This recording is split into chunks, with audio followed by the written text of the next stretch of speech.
Okay. Ano yung niluluto mo? Spanish style sardines. Teka lang, may kinokopya ako eh. Hindi ko mapansin.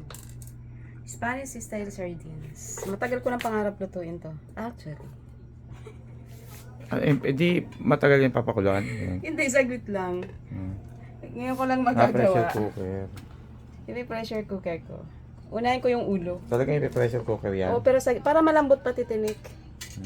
Hindi kaya madulog yan. Hindi. Nasa instruction talaga Sardines yan. to eh. Kaso pag bumili ka kasi Ganyan sa talaga? supermarket, mahal. Oo, Kaya nga, mas pressure gusto ko cooker. magluto na lang. Diba? Para... Ikaw yun o. Yung gagawin mo yun o. Para... Ay, eto. Ano ba yung gagawin ko? Parang nawala ako.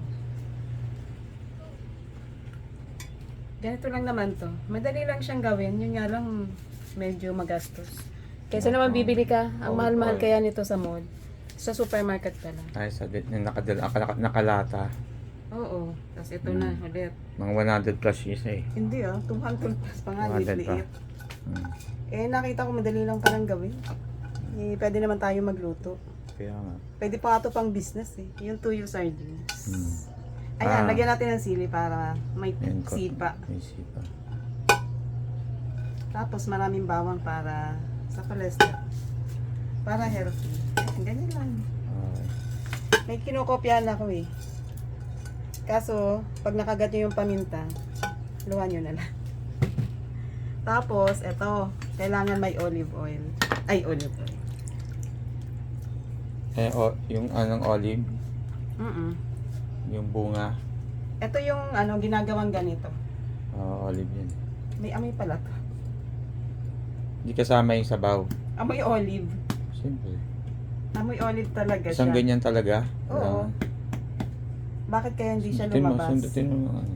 Okay na yan. Ilagay ko na lang mamaya. Tapos ito, masarap to pickles para may maasim siya at manamis-namis. Pickles. Tingnan mo yung ginagawa ko. Ayan. Diba ang ganda? Ang kulay. Makulay siya. Tsaka healthy talaga to. Ito pampasarap din to pickles. Masarap yun. Andyan yung tamis, asim. Pag mahilig ka Ang hang, kumain. may asin. Andyan na. Tapos meron pang bawang na buo. Pwede mong kainin yan eh. Lahat talaga yan nalagay isang ganyan. Oo. Kasi marami Kasi kaunti lang naman to eh. Kaunti lang to. Hindi nakasama yung Pero pwede rin para may sumama konting, konti. konting lasa. Ng hindi lang marami. Tapos konting oyster Baka mamaya sauce. kasama nga yun. Hindi talaga. Konting oyster sauce. Konti lang. Optional lang to. Pwedeng lagyan, pwedeng hindi.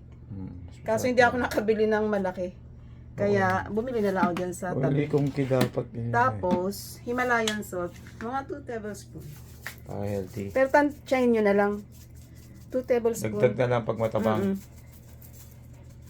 Okay, baka. Okay na yan. Tapos, olive oil. Ito na yung pangrang niya, sabaw. Healthy. Pwede rin yung canola o kaya coconut oil, corn oil. Ito kasi healthy. Medyo mahal pero kung kaya mo naman ang budget, Okay na yan. okay na to para hindi ka magkasakit sa cholesterol. Marami talaga kailangan. 3 cups. Pwede na to. 3 cups. 3 cups. Pero inubos ka na to kasi pwede mo naman isabaw sa kanin to eh. Pampasarap. Ubusin mo yan. 3 cups nga eh. 3 cups. Dapat inano mo, Oh, kinaps mo 5 talaga. ml. 5? Kasi, Anong 5 ml? 500 ml. Kasi ang 1 liter, Okay. yun, 3 baso. Yung cups kasi, maliit lang yan kaysa baso. Kaya, Uubusin talaga to. sigurado ka, tinansya mo Oo, na yan. 3 cups.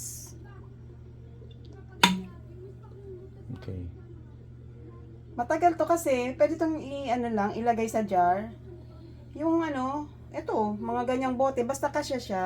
Tapos, pwede mo na siyang kung kailan mo gustong kainin, okay na to. Tapos, 1 cup lang ng tubig.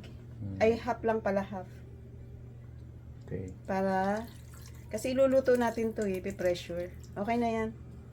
Nasaan na yung takip? Sige, okay na to. Iluluto ko na to. Okay. God bless Okay. Right. everyone.